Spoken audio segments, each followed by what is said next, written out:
Assalamualaikum warahmatullahi wabarakatuh. Perkenalkan, nama saya Muhammad Gilang Saputra dari Prodi Manajemen. Di sini saya akan mempresentasikan jawaban ujian tengah semester dari mata kuliah Etika dan Hukum Bisnis.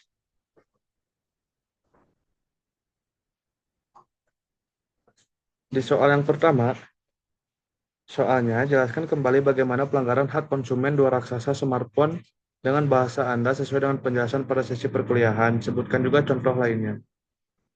Pelanggaran hak konsumen dua raksasa smartphone biasanya terkait dengan tindakan yang merugikan konsumen secara material atau non-material. Contohnya, dalam beberapa kasus, perusahaan besar seperti Apple dan Samsung pernah terlibat dengan pelanggaran hak konsumen. Berikut adalah dua kasus yang sering menjadi pembahasan. Kasus pertama yaitu ada kasus Samsung dengan layar yang mudah retak. Samsung pernah mendapat kritik atas desain perangkat yang dianggap terlalu rapuh. Salah satu seri Galaxy yang diluncurkan diklaim memiliki layar kaca yang mudah pecah, bahkan dengan penggunaan normal. Konsumen merasa bahwa kualitas produk tidak sesuai dengan harga tinggi yang dibayarkan.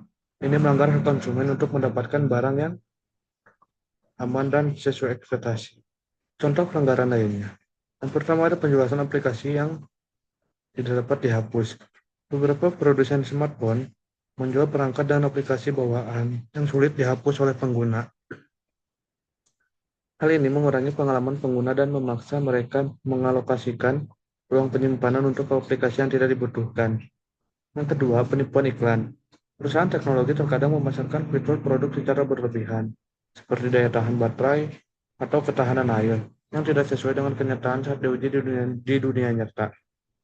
Tindakan seperti ini menunjukkan pentingnya regulasi dan advokasi yang kuat untuk melindungi hak-hak konsumen di tengah perkembangan teknologi yang pesat. Nomor 2, jelaskan definisi CSR dan contoh penerapannya pada 4 perusahaan BUMN yang telah dijelaskan dan dipresentasikan pada sesi perkuliahan. Contoh penerapan CSR di 4 perusahaan BUMN. Yang pertama, PT Pertamina. Programnya, Pertamina mengembangkan Pertamina Sobat Bumi dan Eco Village. Implementasinya, program ini mencakup pengelolaan energi baru terbarukan, bantuan pendidikan, pembangunan fasilitas umum, serta pelatihan masyarakat di bidang energi berkelanjutan. Yang kedua, PT Telkom Indonesia. Programnya Smart Village dan pelatihan digital. Implementasinya, mereka menyediakan akses internet gratis di daerah terpencil dan mengadakan pelatihan keterampilan digital untuk usaha jenis mikro, kecil, dan menengah. Yang ketiga, ada PT Bank Rakyat Indonesia atau BRI. Programnya BRI Peduli. Implementasinya fokus pada pemberdayaan UMKM, pemberian beasiswa, dan bantuan bagi korban bencana alam. Salah satu proyek adalah mendirikan rumah pintar untuk anak-anak di daerah yang kurang terjangkau pendidikan formal. Yang keempat, PT PLN. Program Elektrik Agrikultur dan PLN Peduli. Implementasi PLN membantu petani dan memberikan akses listrik untuk irigasi dan pengelolaan hasil panen. Selain itu, melalui PLN Peduli, mereka memberikan bantuan kesehatan dan pelatihan keterampilan bagi masyarakat terpencil.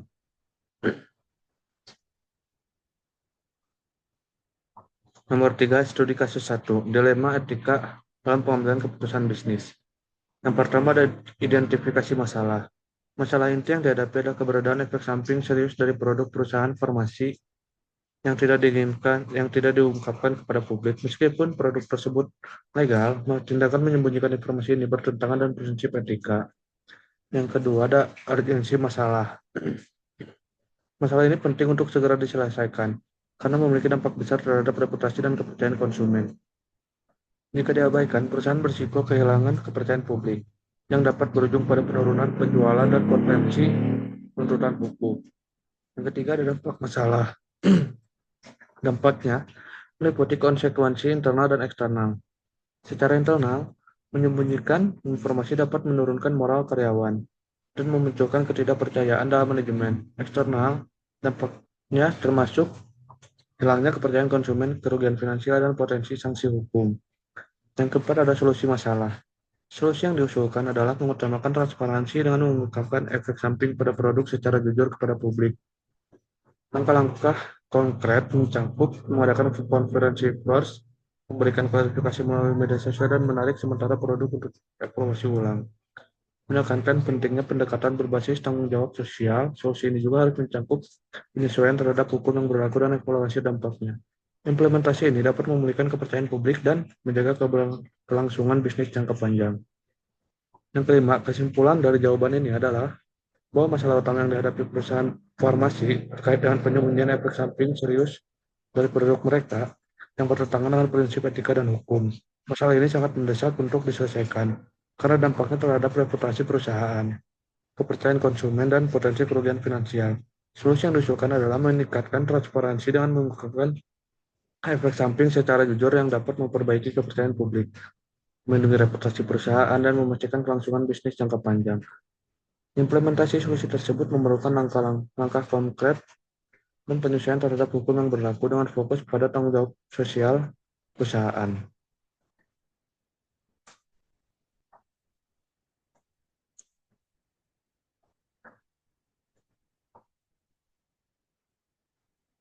Nomor 4 ada studi kasus 2. Pelanggaran hukum bisnis dalam praktik pengajian. Yang pertama, identifikasi masalah. Masalah utama adalah praktik pengajian yang tidak sah, di mana manajer perusahaan mengklasifikasikan pekerja sebagai kontraktor independen untuk menghindari kewajiban pembayaran gaji dan tunjangan. Selain itu, ada praktik diskriminasi dalam perekrutan dengan memberikan preferensi kepada teman-teman manajer. Yang kedua, urgensi masalah.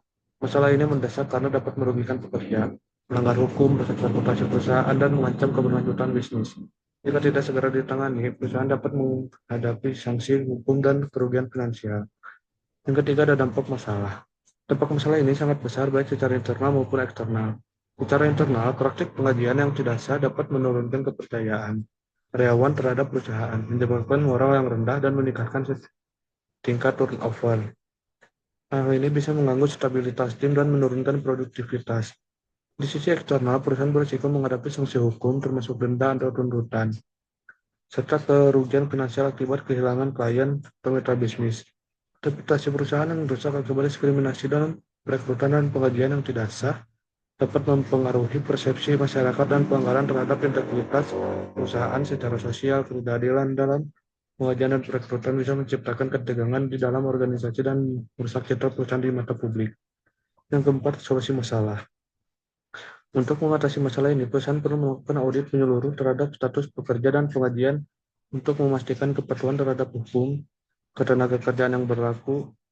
Perusahaan juga harus memperbaiki kebijakan perekrutan agar lebih transparan dan berbasis pada kualifikasi, bukan kedekatan pribadi.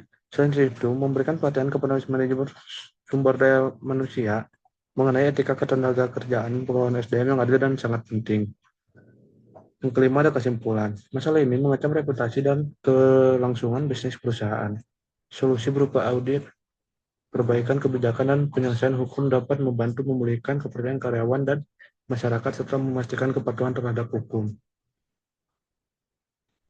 Sekian presentasi dari saya. Mohon maaf apabila ada kesalahan. Assalamualaikum warahmatullahi wabarakatuh.